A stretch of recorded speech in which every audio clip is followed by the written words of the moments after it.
ಎಣ್ಣೆ ಬದನೆಕಾಯಿ ಮಸಾಲ.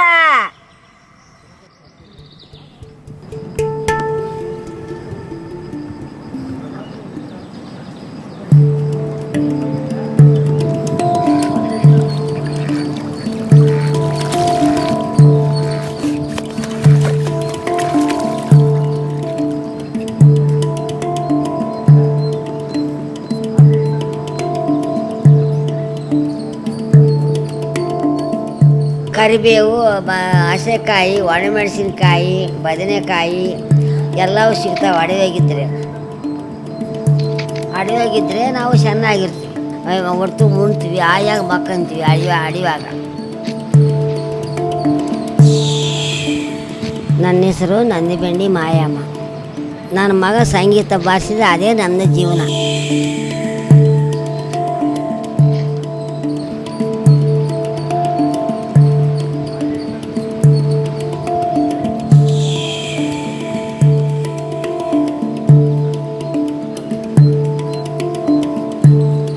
ನಾವು ಸುಡುಗಾಡಿಸಿದ್ರು, ನಾವು ಭಿಕ್ಷೆ ಬೇಡ್ಕೊಂತಿದ್ವಿ ಊರಾಗ ಹೋಗಿ.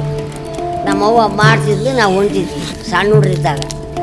ಗಂಡ ಮನೆ ಬಂದೆ ನಾವು ಮಾಡ್ಕೊಂಡು ಉಣ್ಣಿ.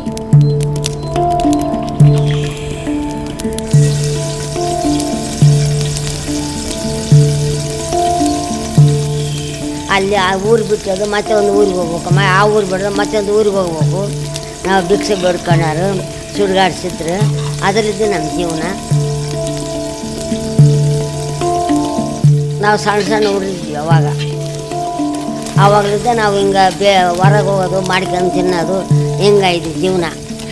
ಸುಡುಗಾಡಿಸಿದ್ದ ಬಳೆ ವ್ಯಾಪಾರ ಮಾಡ್ತಿದ್ವಿ ಅವಾಗ. ಇವಾಗ ಇಲ್ಲಿ ಬಂದು ಐದೀವಿ ಹನುಮನಹಳ್ಳಿಯಾಗ.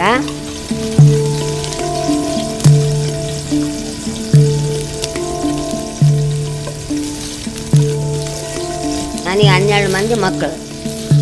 ಅವ್ರೆಲ್ಲರೂ ಹೋಗಿ ಇವಾಗ 7 ಮಂದಿ ಅದಾರ ನನ್ನ ಮಕ್ಕಳು.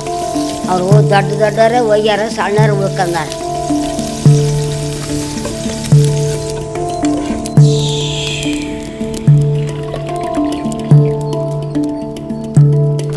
ಅವಾಗಲ್ಲಿ ಎಲ್ಲರೂ ಹಿಂದಕ್ಕೆ ಹೋಗಿ ಮಕ್ಕಂತಿದ್ವಿ ಸುಡ್ಗಾಡಾಗ. ಅವ ಮಕ್ಕಂತಿದ್ವಿ. ಇವಾಗ ಇದ್ದಾಗ ಊರಾಗ ಮಕ್ಕಂತಾರೆ, ಎಲ್ಲ ಅಡಿವಾಗ ಮಕ್ಕಂತಿದ್ವಿ ನಾವು. ಸುಡ್ಗಾಡ್ಸಿದ್ರೆ ಎಲ್ಲ ಹೋಗಿ ಕರೆಗಂದ್ರೆ ಆವಾಗ. ಇವಾಗ ಎಲ್ಲ ಶಾಂತಿ ಬಂದುಬಿಡ್ತೀರಿ, ಊರಾಡೋದು ಬಿಟ್ಟಾರ. ಊರಾಗಿರೋ ಬದಲು ಅಡವಿಯಾಗಿರೋದು ಎಷ್ಟೇ ಮೇಲು. ಅಲ್ಲಿದ್ದದ್ದು ಸುಖ ಎಲ್ಲಿ ಇಲ್ಲ.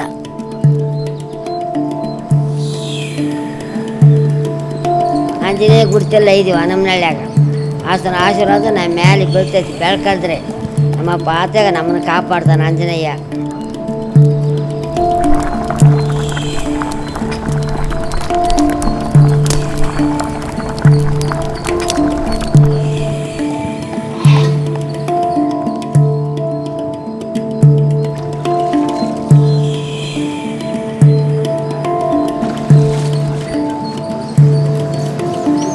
ಎಲ್ಲರೂ ಕುಂತ್ಕೊಂಡು ನಿಂದಲೇ ಉಂಡ್ರಿ.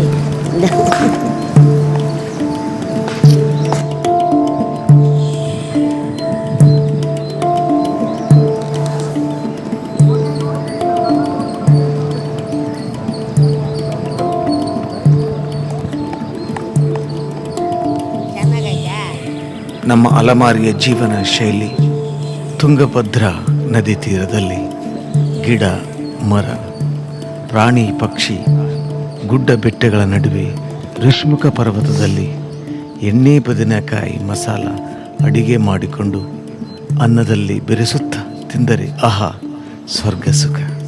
ಇಂಥ ಸಂತೋಷ ಎಲ್ಲೂ ಸಿಗಲ್ಲ. ಇಂತಿ ನಿಮ್ಮ ಗಾಳಿ ದುರ್ಗಪ್ಪ, ಯಾಪಿ ಹಂಪಿ.